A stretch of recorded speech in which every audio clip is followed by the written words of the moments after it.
My 8-year-old daughter proudly gave my MIL her spelling bee certificate and said she wanted to show her first. My MIL replied, "You think you can buy my love with that?" Then she tore it into pieces and threw it in the trash. My older daughter got up and said this, and the whole room went silent. Christmas at my in-laws' house always feels like stepping into a place where everyone is pretending nothing is wrong. Too bright, too cheerful, too tightly wound. The kind of atmosphere where one wrong move might crack the whole night open.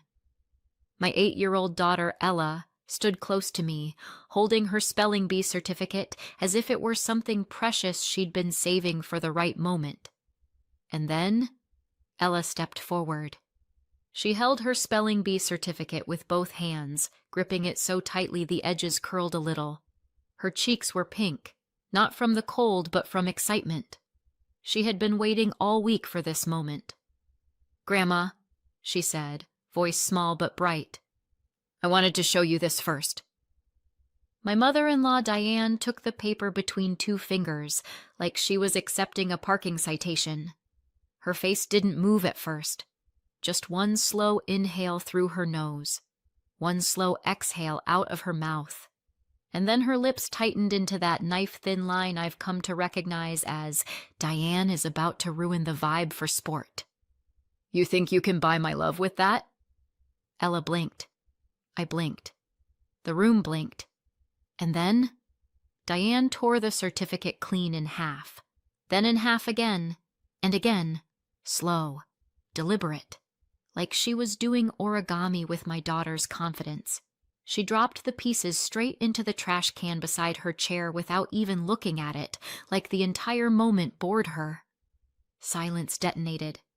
I felt it in my teeth, in my spine, in the back of my skull. Ella just stared at the trash. 1 second confused. The next, her little face folded inward. Her mouth trembled.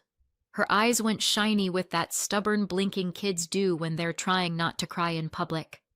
The room froze. Not loudly, not dramatically. Worse, quietly. Like everyone had silently agreed to pretend nothing awful had just happened. Melissa, my sister-in-law, smoothed her dress and gave a small, satisfied smile, like this was the outcome she'd been hoping for. Bella, Melissa's daughter and Diane's favorite grandchild, watched with bright curiosity, almost pleased, as if Ella's humiliation kept the family hierarchy intact.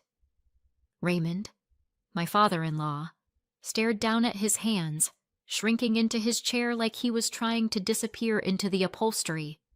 Eric, my husband, stood stiff beside me, pale and stunned, completely frozen. And no one said a thing.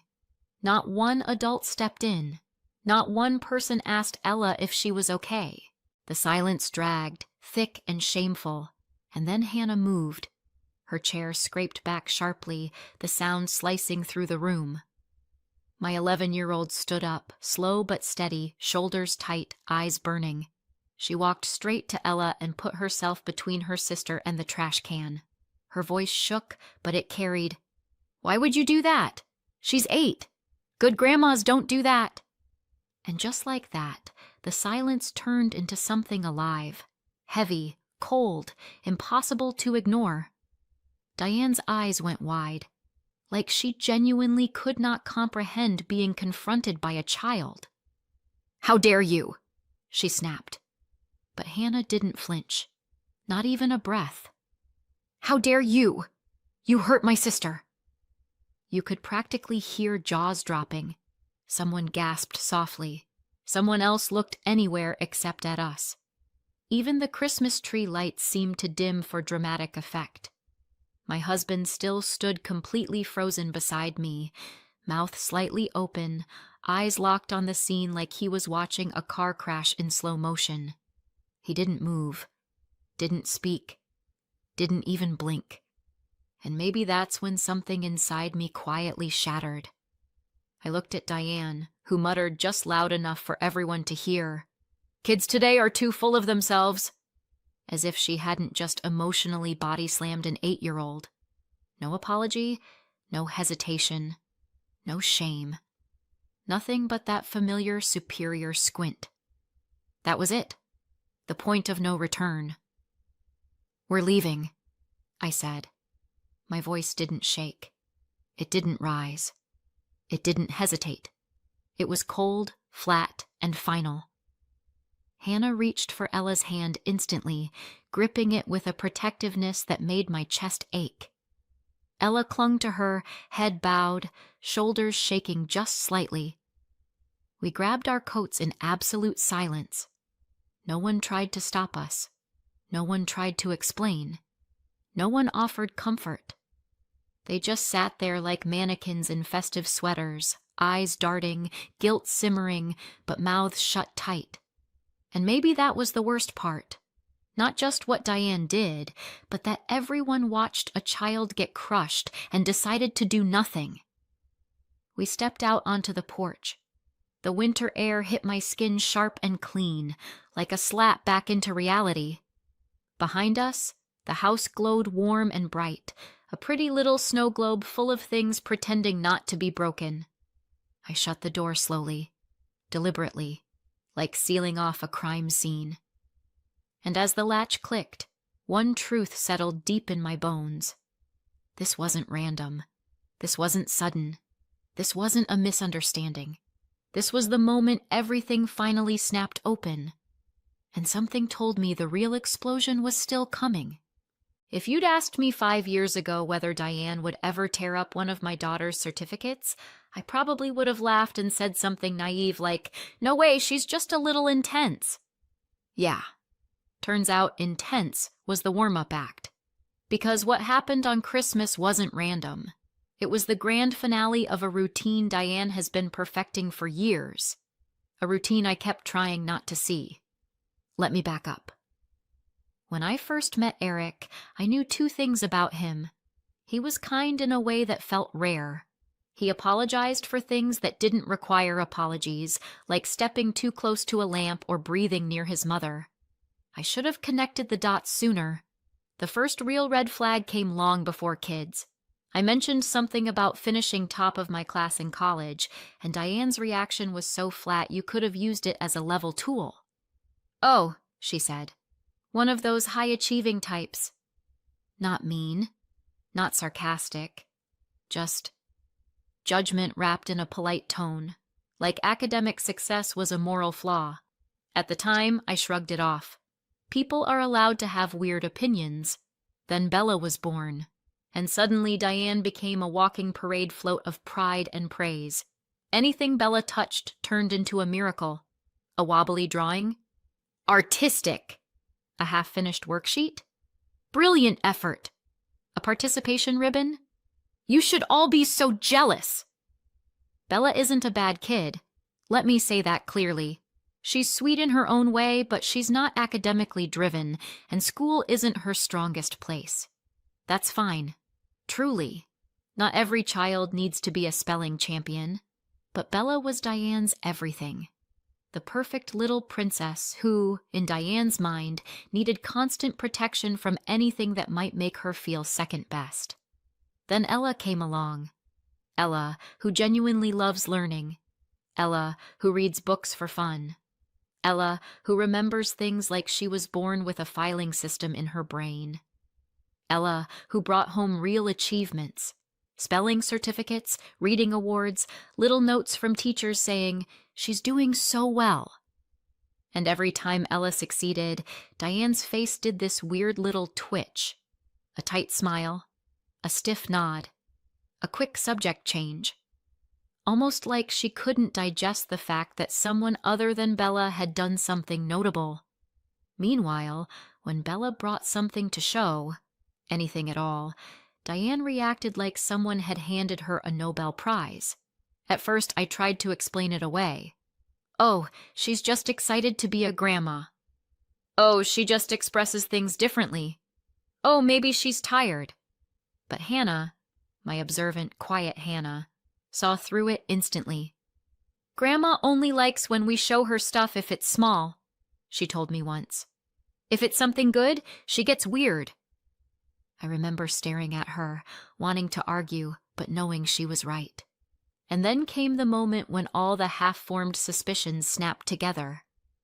It was a few months before Christmas. Ella had just won a class award, not a huge competition, just a genuine accomplishment she'd worked for. She brought it to show Diane during a visit.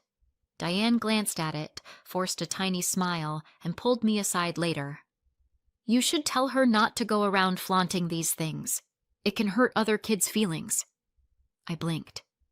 "What other kids?" Diane's eyes flicked directly to Bella, then back to me. "I mean, any child who doesn't have it as easy as she does," she snapped, suddenly irritated. And there it was, the truth she'd been dancing around. Diane interpreted Ella's achievements as attacks on Bella. Not bragging, not arrogance, not pride, just existing. Just being good at something. Just outshining Bella by accident. From that point forward, everything clicked. When Bella had a small moment and Ella had a bigger one, Diane got cold. When Ella brought home something impressive, Diane dismissed it as showing off. When Bella managed something small, Diane acted like she'd earned a scholarship to Harvard. It wasn't about humility. It wasn't about values. It was about hierarchy, and Ella was climbing too high for Diane's comfort. Hannah saw all of it. Before Ella even understood what was happening, Hannah had already stopped showing Diane her own school achievements. "She doesn't like it," she said. "She's nicer when I pretend I didn't do anything." That sentence broke me a little. And then, there's the money. Eric had been helping Diane and Melissa financially for years. Quietly, consistently, guiltily. It started with a temporary loan, then a bill here, a repair there, and eventually regular monthly transfers that Diane treated like a salary she'd earned simply by existing. Whenever I questioned it, Eric would fold inward. "She raised us," he'd say. "She struggled. She needs help." And maybe she did. But it didn't take long to notice that Diane talked about compassion like it was a one-way street pointing directly at her. And the more stable our household became, the more Diane looked at Ella's achievements not as something to be proud of, but as something to resent. She wasn't protecting Bella's feelings. She was protecting her own fantasy. Bella on top, always. Ella beneath her, always. So when Ella stepped forward on Christmas, thrilled, hopeful, proud, Diane didn't see a child trying to share a special moment. She saw a threat, and she did what she always does when she feels threatened. She cut the problem down to size, and Christmas was just the moment she stopped hiding it. Because the truth was, we were standing on a landmine for years. Diane just finally stepped on it hard enough for it to explode. And none of us had any idea how much bigger that explosion was going to get. By the time we got home from Diane's Christmas circus, I thought I was done feeling anything. I was wrong. Ella went straight to the couch without a word, still clutching the torn pieces of her spelling bee certificate like they were bits of her heart. Hannah sat down right next to her, wrapping an arm around her shoulders, eyes fixed on the floor. She looked like a bodyguard who had just realized the person she was guarding needed protection from their own family. "I'll put on a movie," I heard myself say, because apparently my brain had switched into emergency mom mode. "Something cozy. Okay?" Ella nodded without looking up. Hannah gave me that brief, tight glance that said, "I see everything," and I'm trying not to cry in front of her. I turned on some animated thing none of us were really going to watch, then walked to the kitchen on legs that felt like they'd been hastily installed by a discount mechanic. My hands shook while I reached for the cocoa mix. It wasn't just nerves. It was rage. Thick, hot, crawling up my spine rage. I poured milk into a pot. The second the stove clicked on behind me, I felt Eric step into the doorway. "Megan," he started. And that was it. That was the spark. "She tore up her spelling bee certificate," I snapped, spinning around to face him. "In front of everyone. She humiliated her. My voice came out sharper than I intended, but I didn't care. Someone needed to say the words out loud. Someone needed to actually look at this thing instead of shoving it into the Diane being Diane drawer. Eric flinched like I'd thrown something at him. "I know," he said softly. His face was pale, his eyes glassy. "I know. You just what?" I demanded. "You just stood there. You watched her tear it up like it was trash. Ella looked at you. I looked at you. And you did nothing." His shoulders sagged. He sank into a chair at the kitchen table like his knees had given out. "I froze," he whispered. "Like I always froze." The worst part? He wasn't being dramatic. He put his elbows on the table and rubbed his hands over his face. When he finally looked up, something was cracked open behind his eyes. "She used to do the same to me," he said. I leaned back against the counter, the spoon in my hand forgotten, cocoa bubbling too fast on the stove. "What do you mean?" I asked. I knew, but I needed him to say it. Needed him to hear himself say it. He gave a bitter half laugh. "You know how she always tells everyone I was so smart growing up," he said. "Funny how she leaves out the part where she hated it." He started talking, fast, like someone had turned a valve. "Anytime I used a big word, she'd say, 'Don't try to sound smarter than people.' If I got a good grade, she'd say, 'Stop bragging, you'll make your sister feel bad.' I brought home an award once, just a little academic thing.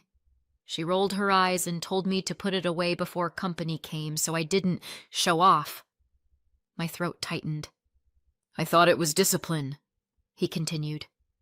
"I thought she was keeping me grounded. I spent my entire childhood thinking I was the problem for being proud of myself."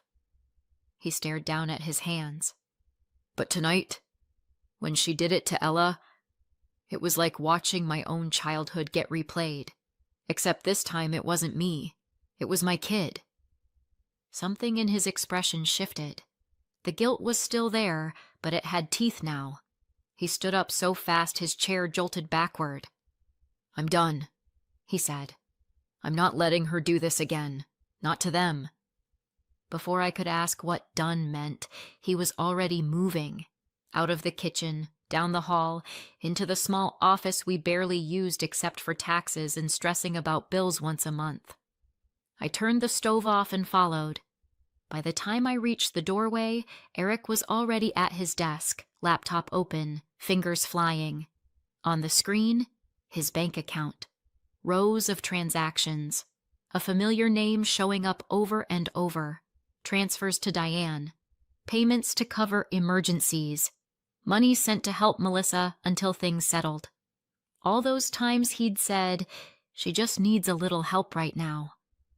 All those times I'd let it slide because I didn't want to be the bad guy. "I've been paying her to treat our kids like they're beneath her," he said quietly. He clicked on a recurring payment labeled something like Mom. Utilities. Cancel. Confirm. Another one. Mom. Credit card. Cancel. Confirm.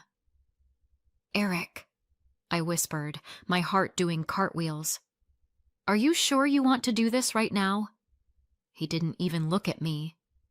"I should have done it a long time ago," he said. "If she thinks she owns me because I help her, she's wrong. I'm not paying her to hurt our kid." Click. Click. Click. Each one felt like cutting a cord I hadn't realized was wrapped around all our necks. I didn't stop him. I didn't try. And then it happened. His phone buzzed on the desk, screen lighting up with a name that made my stomach flip. Diane. He stared at it for a heartbeat. Then he picked it up and hit speaker. "What did you do?" she shrieked. No hello, no preamble. "My card just got declined at the store. Are you trying to embarrass me?" "I stopped paying your bills," Eric said calmly. You could almost hear her inhale. "What do you mean, you stopped?" she demanded. "You can't just stop. After everything I've done for you, you're really going to do this to your own mother because your precious little girl got her feelings hurt." I pressed my lips together so hard they hurt. "She was proud," Eric said. "You tore up something she worked for, in front of everyone. You embarrassed her." "She needed a lesson," Diane snapped. "She struts around like she's better than Bella, and she is not. Someone has to keep her in check." My stomach dropped. There it was, out loud. No more pretending. Eric's jaw clenched. When he spoke again, his voice was low, deadly calm. "You don't get to hurt my daughter to protect someone else's feelings." "You're letting Megan turn you against your own blood!" Diane screamed. "You're choosing them over me!" He didn't yell. He didn't argue. He just ended the call. Hung up. On his mother. If I hadn't seen it with my own eyes, I wouldn't have believed it. I barely had time to exhale before the phone buzzed again. Eric checked the screen. "Melissa," he said, already tired. He answered and set it back on the desk. "What did you do to Mom?" Melissa snapped. "She's crying. You cut her off? Over what? Because Ella couldn't handle being told no?" "She wasn't told no," Eric said. "Mom tore up her certificate. She humiliated her." "Oh, please," Melissa groaned. "It's not that serious. Your kid embarrasses Bella all the time with that trophy stuff. She needed to learn she's not the star of this family." I felt my heart stop for a second. I heard my own voice, barely above a whisper. "Did she just say that?" Eric's hand tightened into a fist. "So you admit it," he said. "You think Ella should shrink so your kid doesn't feel insecure." "Well, yeah," Melissa shot back. "It's not fair when she acts like she's better than everyone. You let her show off and then Mom gets blamed for trying to keep some balance." There it was. No disguises, no sugarcoating, just raw, ugly truth. Eric's voice shook, but he didn't back down.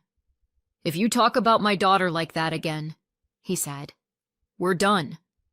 "You're throwing away your family," Melissa screamed. "I'm protecting mine," he said, and he hung up. Again. For a long moment, the only sound in the room was both of us breathing like we'd just run a marathon through fire. Down the hall, the movie hummed faintly. Someone laughed on the TV. Ella didn't. Hannah stood in the doorway, arms wrapped around herself. She'd heard enough. You could see it in her eyes. "Are we ever going back there?" she asked quietly. Eric looked at her.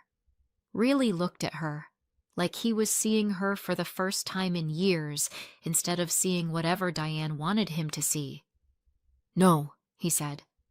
"Not after this." Hannah nodded once, like a verdict had been handed down.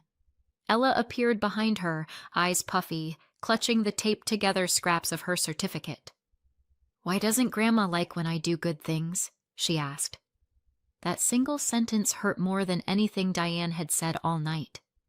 I crouched down in front of her.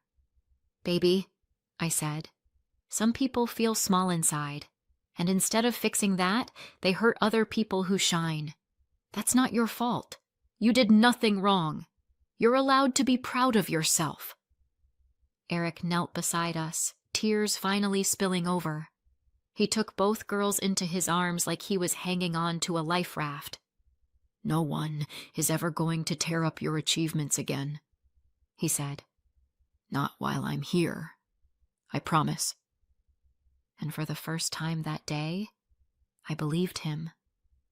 What I didn't know yet was that the ripple from those 2 phone calls was about to hit Diane harder than she ever imagined. If I'd thought the Christmas meltdown and the 2 nuclear phone calls were the end of it, I was adorably naive. Like, believes the dryer eats socks, naive. Diane wasn't done. Of course she wasn't done. Women like Diane don't lick their wounds. They host a press conference. 2 days after we cut her off, I woke up to 9 messages from relatives I barely speak to. Have you seen what your MIL posted? You okay? Wow. Nothing good ever starts with, have you seen what she posted? I opened Facebook. There she was. Diane had written a full-blown manifesto, long enough to qualify as a college admission essay, accompanied by a picture of herself standing beside her Christmas tree, looking like the patron saint of suffering mothers. According to Diane, I was raising arrogant children who think trophies make them better than family.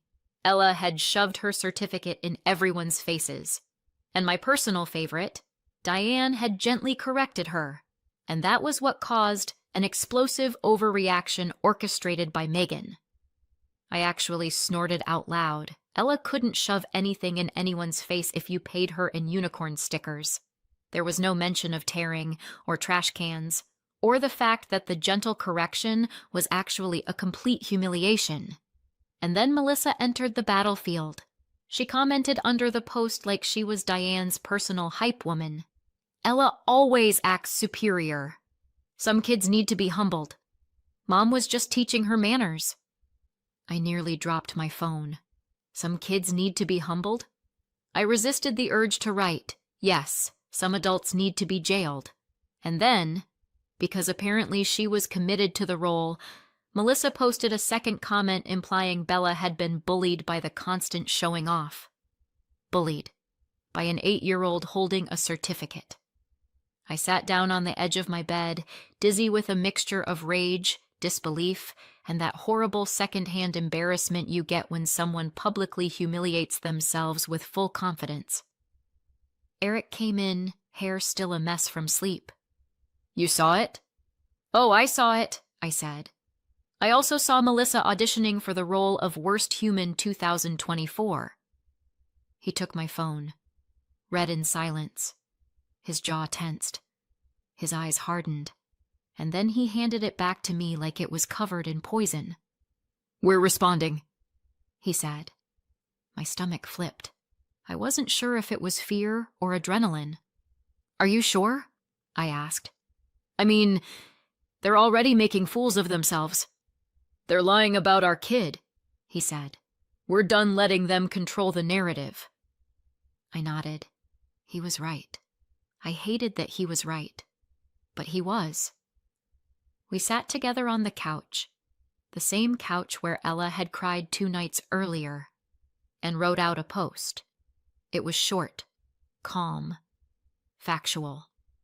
The opposite of Diane's essay-length tantrum. 2 days ago, Ella showed her grandmother a spelling bee certificate she was proud of. Her grandmother tore it into pieces and threw it in the trash. This wasn't the first time she dismissed or mocked our children's achievements. We're choosing to step back from that side of the family.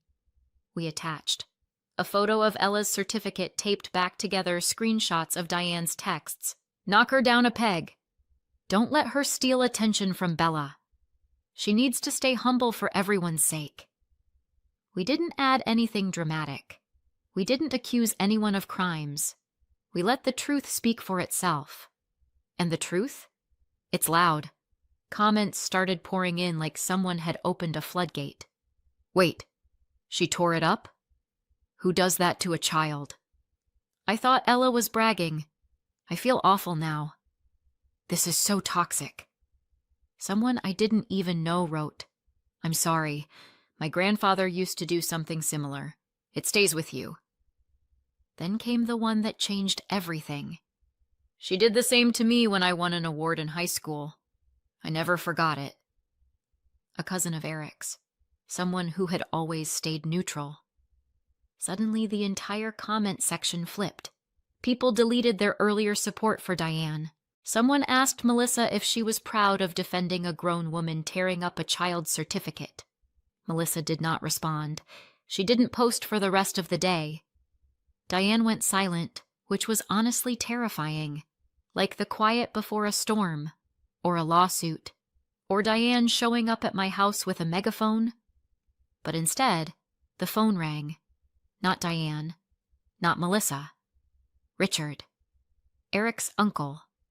The one who barely speaks, rarely visits, and has the emotional presence of a stone statue in a bank lobby. If he calls, something is happening.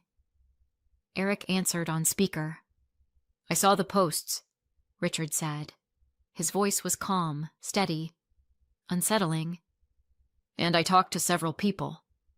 "Oh," Eric said, eyes widening. "Okay. This has gone on long enough," Richard continued. "Your mother has been taking money from all of us for years." My jaw dropped. "All of us? Excuse me?" Richard didn't even pause. "She's not getting another dollar," he said. "Not from me. Not from you. Not from anyone she's been leaning on." Before we could breathe, before either of us could process those words, he dropped the bomb.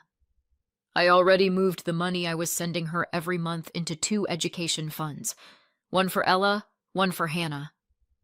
My mouth went dry. "They'll each have a full start for college or whatever programs they want," he said. "It's done." I had to sit down. My legs were not prepared for billionaire uncle energy, even if he wasn't technically a billionaire. "Richard," Eric breathed. "That's a lot." "That's called accountability," Richard said. "I'd rather invest in kids who work hard than in someone who tears up their achievements." And just like that, he hung up. Eric and I stared at each other, stunned into silence. Then Eric let out a breath that sounded like he'd been holding it for a decade. Of course Diane found out. Of course she did. She started calling everyone in the family, shrieking that I had stolen her future, that Eric had abandoned his own mother, that Richard had lost his mind. This time, nobody defended her. Not one person. Melissa deactivated her Facebook account. Raymond reportedly told someone he was too old for this nonsense. And Diane? She went quiet again. Not peaceful quiet. Storm brewing quiet. But honestly, I didn't care, because that night, Ella hung a new certificate on her bedroom wall. Not taped together, not torn, not waiting for approval that was never going to come. Hannah hugged her and said, "See? This is how it's supposed to be." Eric stood in the doorway, eyes glassy but proud. I watched them and felt something strange settle in my chest. Not victory, not relief. Something steadier. A line drawn. A door shut. A cycle broken. Diane tried to make my daughter smaller. All she did was show us exactly how tall we could stand. So what do you think? Did we go too far or not far enough? Let me know in the comments and subscribe for more.